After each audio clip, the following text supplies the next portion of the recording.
Can I get everybody to do something for me real quick? Can I get everybody to just take one really big breath in, just go, and let it out real slow, just.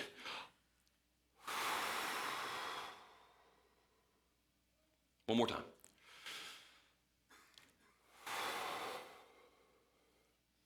You want to hear something interesting? What you just did was an act of worship. In the very beginning of the history of the world, the very, very beginning, the Bible says that God formed man out of the dust of the earth, and then he breathed life into him. In a kind of counterintuitive way, people say all the time, well, I don't know how to worship. I don't know how to. Every time you just pause and take a deep breath, you're worshiping God. It's kind of a weird thought. But to me, the even weirder thing, and I say it's weird, but it's not really that weird. But we live in a world where we think that we know exactly how this whole Christian thing works. And so for the next couple of weeks, if you're not a Jesus follower, you're going to probably feel a little bit like, huh? But it's okay. Hang in there with us, because everything that we're going to talk about over the next couple of weeks is not just a Jesus follower thing. It's not just a Christian thing. It's actually the type of topics and the type of series that really applies to everything we do in life, because the way that our world is situated now is completely backwards of the way that it really was intended to be. For example, in the beginning, when God created man, he placed man in the Garden of Eden to tend to it and to take care of it and to name all the creatures and the animals. And then at some point, I'm not really sure what happened. I'm not sure what prompted it or really sparked it, but Adam had been looking around trying to find a suitable helper. And I don't know if he was needed a helper because he started running out of names for stuff.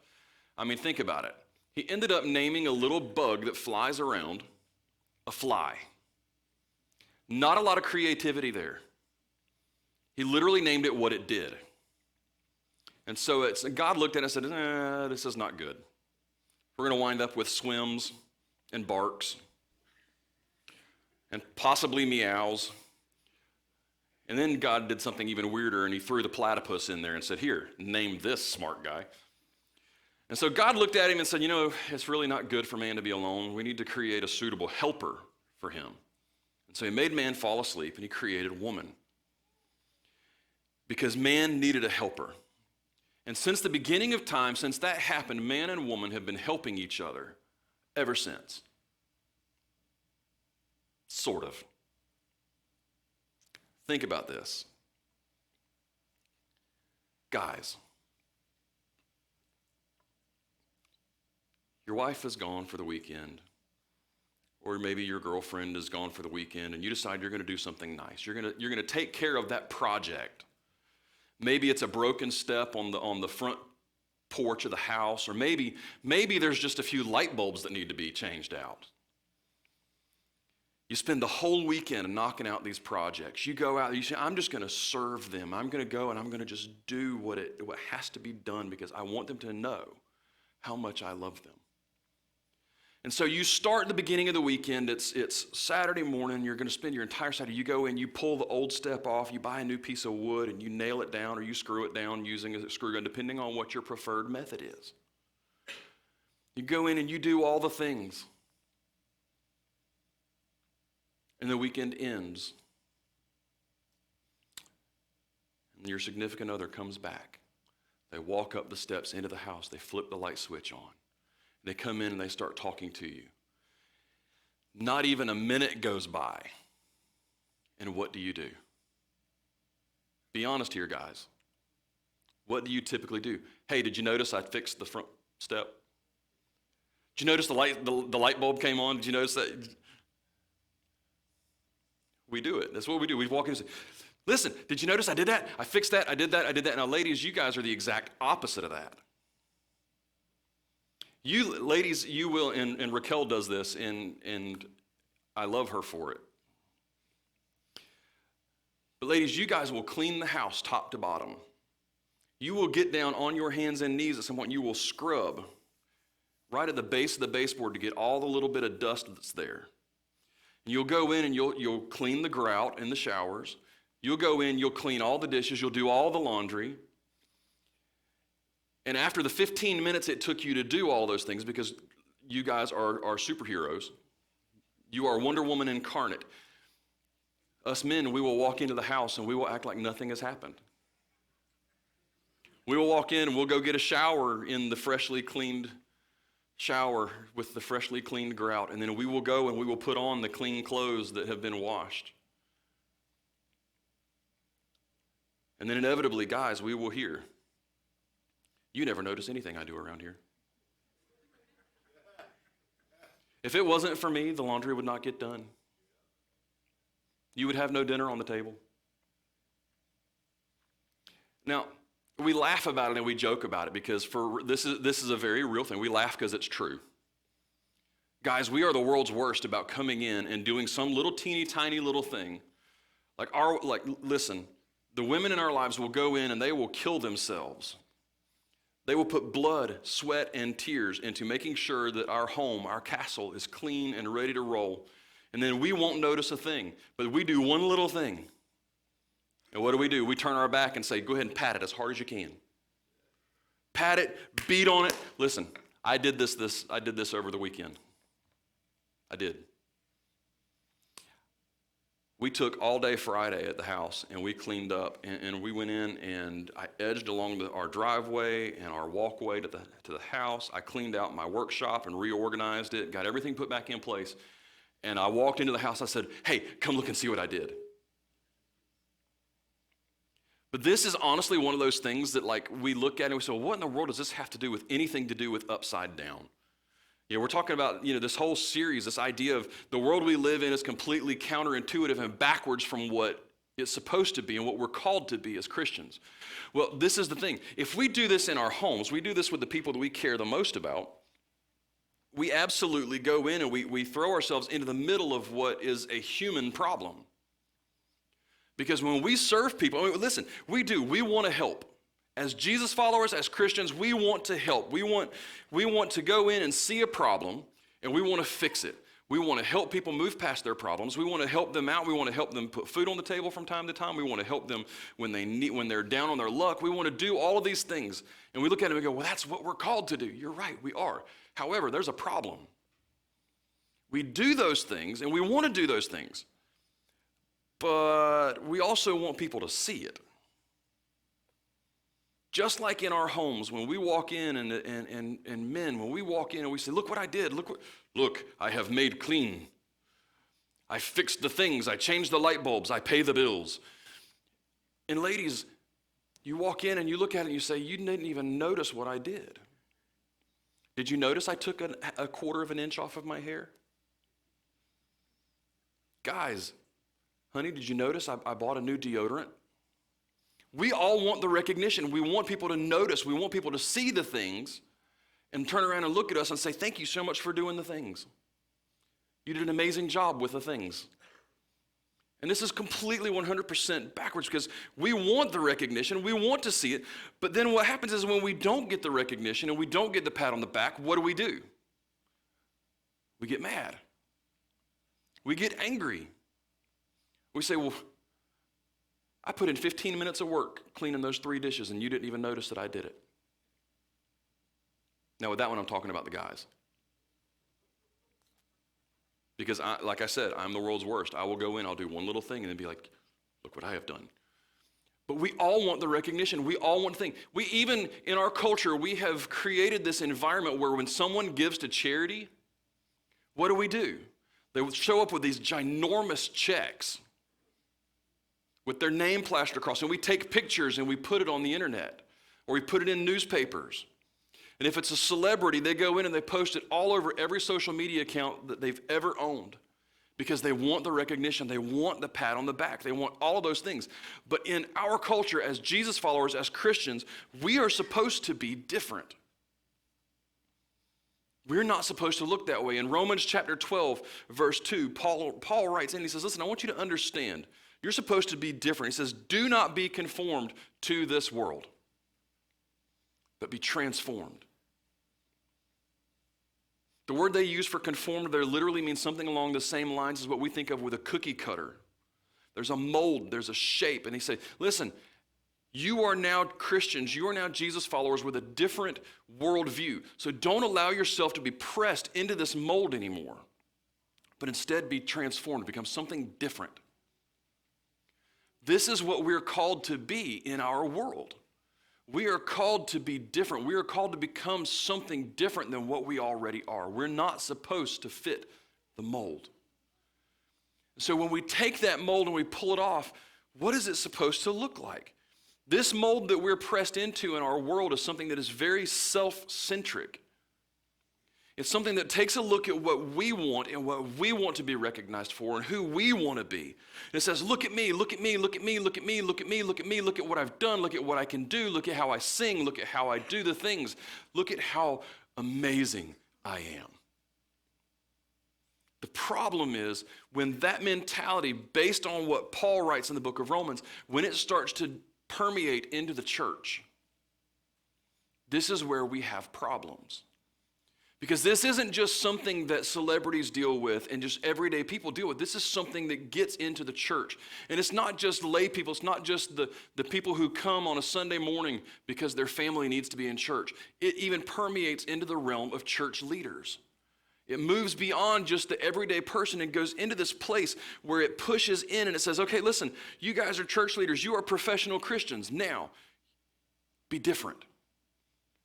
But in the world that we live in, if you look around carefully, you even will see church leaders who fall into this mold and get pressed into it. And Jesus pushes to be something different, and he challenges the mold, and he breaks it apart.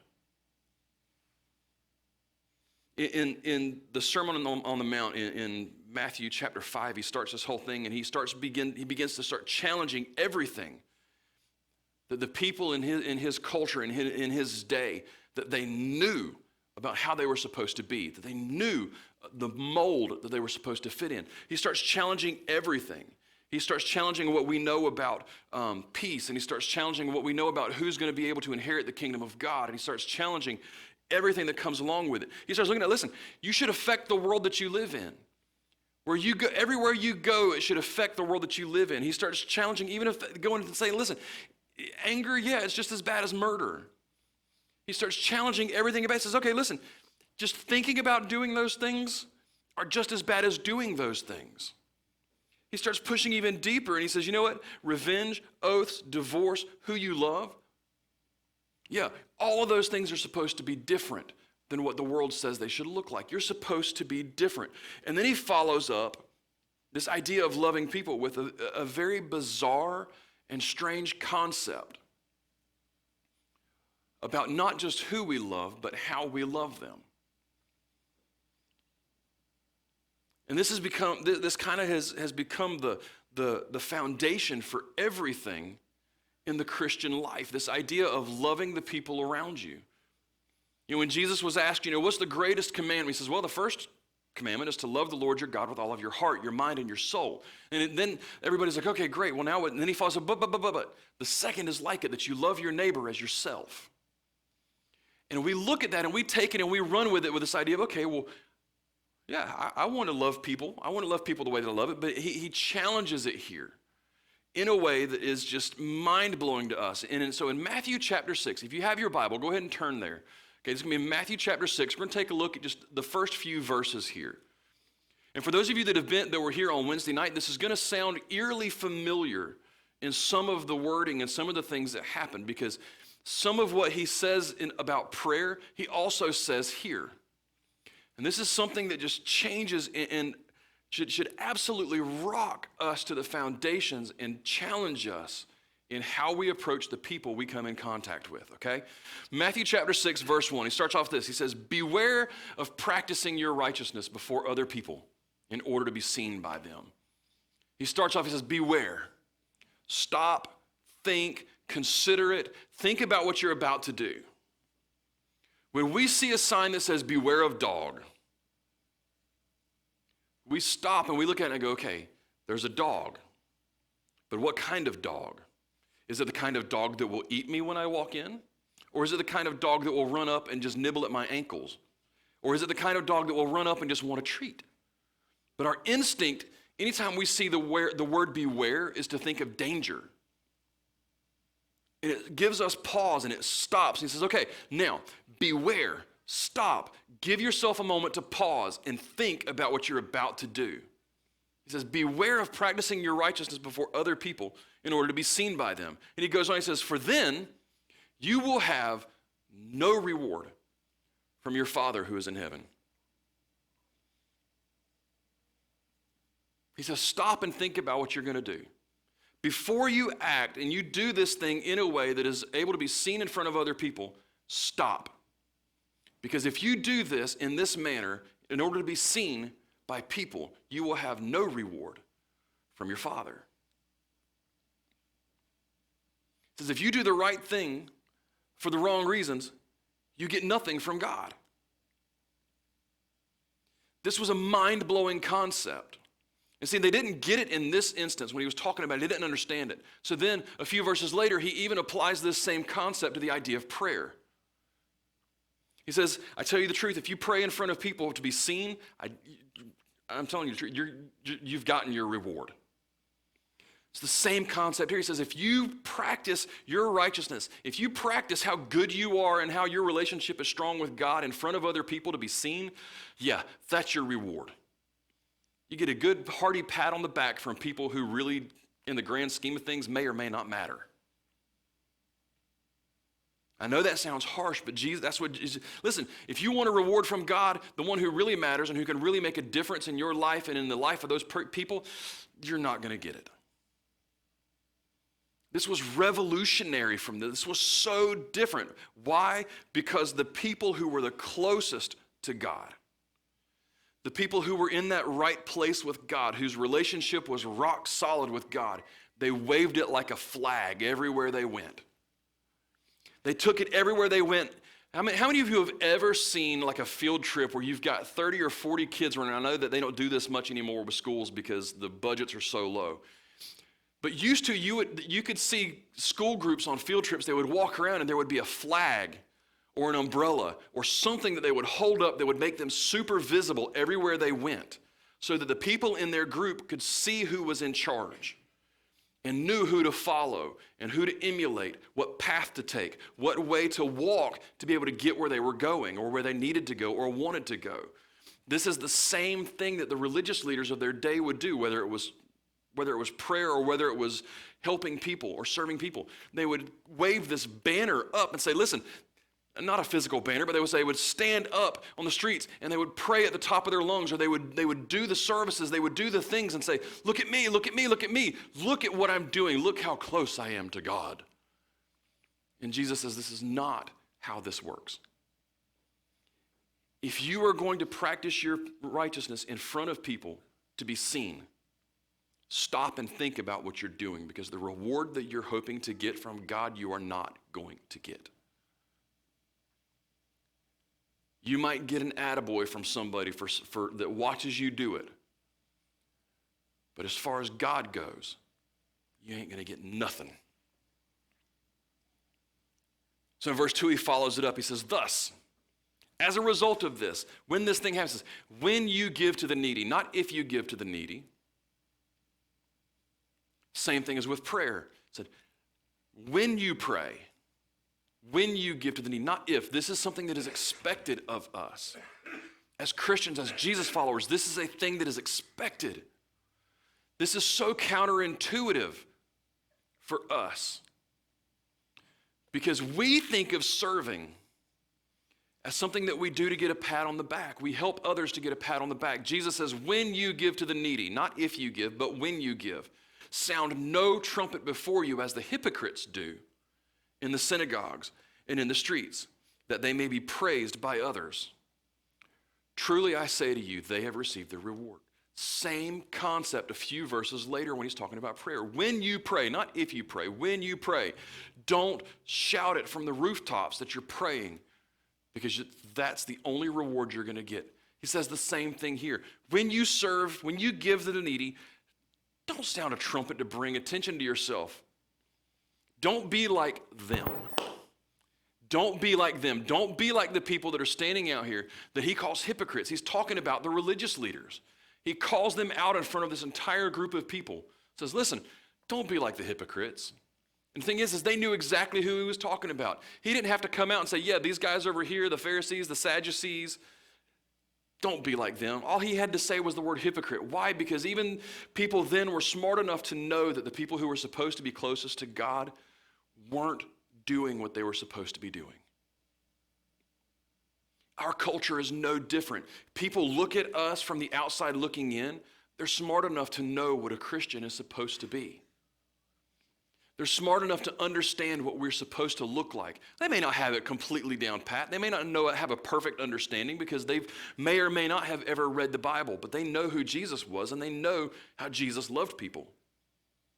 So he looks at us and he says, when you do this, don't be like them. Don't be like the hypocrites. Be different than they are. Because if you're not different than them,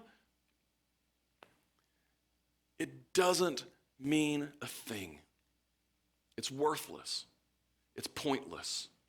Because the only reward you're going to get is being seen by people. It's not going to amount to anything, and it doesn't impress God. See, we've gotten it into our minds that when we serve people and we go extravagantly and we do above and beyond, we think it impresses God and is going to make God want to bless us more. The reality is it doesn't. And what's scary to me and what's shocking to me is the number of pastors and church leaders and just everyday Christians that don't understand this. We don't get it. We walk through life and we wave our flags and we wave our banners and we blow our trumpets and we say, look at me, look at me, look at me. And it's not supposed to be that way. I've seen churches, I've seen Christians who have gone in and they've gone above and beyond to do. And it's like, man, that's awesome. That's amazing. I see what you're doing. You're doing it in secret. And then they say, well, I have an idea. Let's bring them up. And let's put them, remember all the people we were helping? This is them. If we're supposed to love other people the way that Jesus loves us, or we're supposed to love our neighbor as ourselves, would we want someone to parade us up in front of everybody to say, this person needed help? No. We would want it to be left alone. And so if we're going to love our neighbor as ourselves, we've got to do, and we've got to help and serve and do it in such a way that puts us in a completely different bracket. And we find ourselves in what happens in verse 3. See, Jesus goes in, he says, this is how I want you to do it. If you're going to serve people, when you serve them, don't blow your trumpets like don't toot your own horn like the hypocrites do. Instead, do this. Is verse 3 says, but when you give to the needy, do not let your left hand know what your right hand is doing. Let that sink in for a second. Do not let your left hand know what your right hand is doing. Why? So that your giving may be in secret. And then your Father who is in secret, who sees in secret, will reward you.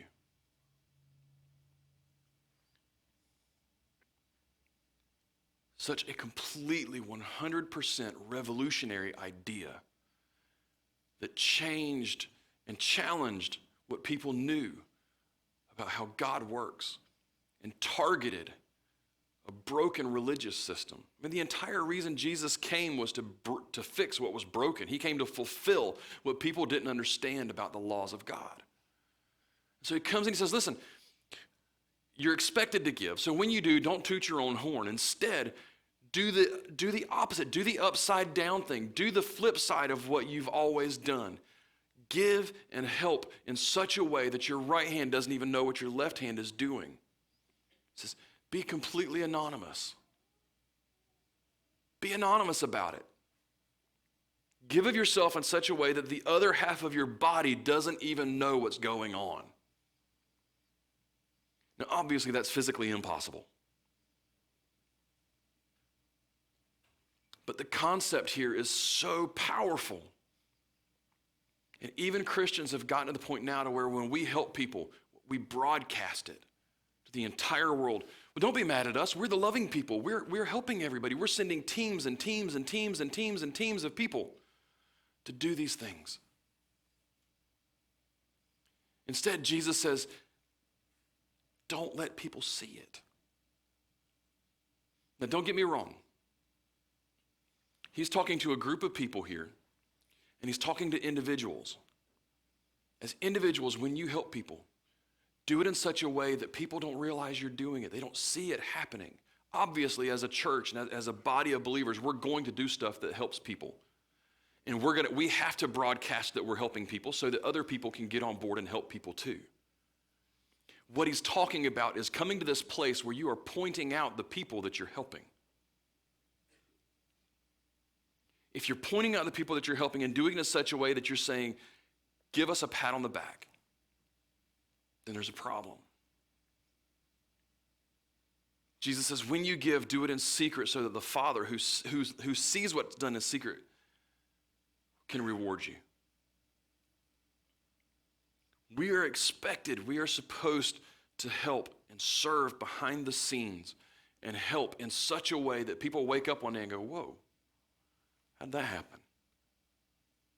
How did that, your house was about to be foreclosed on. How in the world did you, well, I got to tell you, these people showed up. And I don't know how it happened, I don't know what happened, but they paid off my bill. Well, now wait a minute, last time I saw you, you were about, what happened? Well, these people, they showed up. And they helped me at the last possible second when I needed it the most.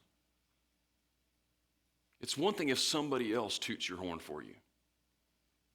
It's something completely different if you stand up in front of everybody and toot your own horn. And this is the thing that the religious leaders of Jesus' day were doing. Jesus says, no, if you really want to be rewarded by God, do it in secret. Why? Because when no one else can see what's happening, when nobody else is watching, when nobody else sees what's going on, your true motives are revealed. If you serve when nobody else is looking, when you get involved in people's lives, when nobody else is there keeping score, your real motives become plain and clear to everybody. If the only time you help people is when people can see it, check your motives. If you're giving of yourself and helping behind the scenes when nobody is there, guess what? That's what impresses God. Because that means you understand his heart. And you understand what it means to love your neighbor as yourself. See, the world we live in says help people as much as you can so you can get as much recognition and as big of a pat on the back as you want. But here's what an upside down world says. An upside down world or an upside down life helps people specifically for the sake of helping people. We don't help people for the pat on the back that we're going to get. We don't help people specifically so that we'll be recognized and people will flood to get on board with what we're doing. We help people for the sake of helping people because we see them the way that Jesus sees us. Why? Because we know that we all want to be known and get all the things and all of that. We want the recognition, we want the accolades. And if you say you don't want it, you're fooling yourself because you're human. And yeah, you may be able to go for a little while and say, no, I don't want those things. But what develops is a false humility where we start pretending and we convince ourselves that we don't really want it. So I was, oh, no, I'm just an ordinary man that loves people. You're fooling yourself. You're absolutely fooling yourself because when people give us honor, when people pat you on the back and say, man, that was such an amazing thing you did. Yes, it makes you feel great. It makes you feel good, but it's temporary. It doesn't last. And so you wind up looking for the next thing that you can do. And it becomes an addiction because you want the pat on the back. And you want people to look at you and say, man, they're such a godly woman. They're such a godly man. I wish I could be like them. But it's temporary. Because guess what? Eventually you're going to trip and fall. You're going to fall flat on your face. And somebody's going to look at you and go, no, wait a minute. Weren't you the guy over there? Weren't you the lady? Weren't you the woman? Weren't you the person over here that was doing all? Well, you don't really believe what you say you believe then, do you? They realize that you're no different than they are, and everything that you did to try to build them and bring them closer to Jesus is tarnished. But when you give in secret, when you serve in people in private, and God pours honor upon you, and he starts rewarding the work that you're doing that nobody else sees, it's eternal. And it's lasting. Why? Because the people that you impact, and the people realize, well, wait a minute, they never asked for anything in return. They didn't ask for a pat on the back. It means something deeper. Because we all understand and realize that actions speak louder than words. You can say all day long, I love people, I want to help people, I want to help people, I want to help people. But if you only do it when people are watching, they realize you don't really care about the people. You only care about yourself and what you're going to get from it. But the more that you give behind the scenes without people watching what's going on, people start to realize, well, wait a minute, they didn't even, wow, they really do care. They really do love me. You begin investing your time into the people that you say you love. It makes a difference. And it changes the world that you live in. It changes the world that they live in because they start to realize, wow, there may be something to this. When we give and ask nothing in return, and we live an upside down life that just helps people for the sake of helping people, it shakes the foundation of the world that we live in. Because people begin to see there's something different about us. Instead of us being conformed to the patterns of this world.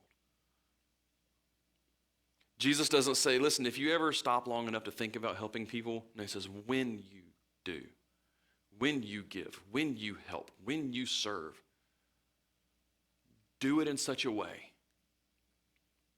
that you're not going to be worried all the time about getting recognition from people. Because if that's all you're concerned about, that's all you're going to get. But if you help people in secret, the Father who sees what's done in secret will reward you. And those rewards are eternal. Now, let me ask you a question. All the signs, all the wonders that Jesus performed while he was living, and he performed in front of these people, pointed them in a direction. They informed their faith. They informed their knowledge about who Jesus was. And all of those things were preserved for us to inform our faith and to point us in a direction.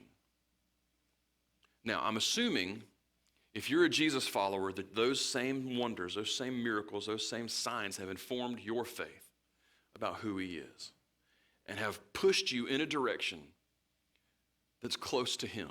Now, if everything that he said he was going to do, he was able to do and back it up, then don't you think as Jesus followers, we should follow his lead and take him at his word about how we should be living our lives? The reality is for us, it's uncomfortable. Because the things that Jesus pushed people to do were uncomfortable. So what will you do? If you are someone who claims to be a Jesus follower, if you are someone who claims to be a Christian or a believer, what will you do? Because you can't claim to be a Jesus follower. You can't align yourself with Jesus and his teachings and then not live the life that he calls you to live. It's not possible. Because if you can't, and you say, nope, I'm not doing that, then you need to rethink whether or not you really believe what you say you believe. So if you are a Jesus follower, if you are someone who says, yes, I am absolutely a Jesus follower, what will you do? How uncomfortable are you willing to become? How far outside of your comfort zone are you willing to go? Because honestly, right here it starts with this idea of anonymity. Giving because you just want to help. Serving because you just want to serve and asking nothing in return. The world we live in says do all the things and get all the pats on the back. But an upside down life says nope. Help others specifically for the sake of helping others. Why? Because it will mean everything to them. Father, thank you that you laid out for us exactly how we're supposed to live. You laid out exactly for us what this world is supposed to look like for us. Father, I pray for the people in this room that know you and are doing everything in their power to follow you. I pray that you will point a mirror on them so that they can look at their reflection and see if it matches what you've called us to be. I pray that you would show us where we fall short. And that when we see it, we would lean into you and say, help me be more like you. And Father, I pray that we would live under an umbrella of anonymity. That we would help others specifically for the sake of helping them. In Jesus' name, amen.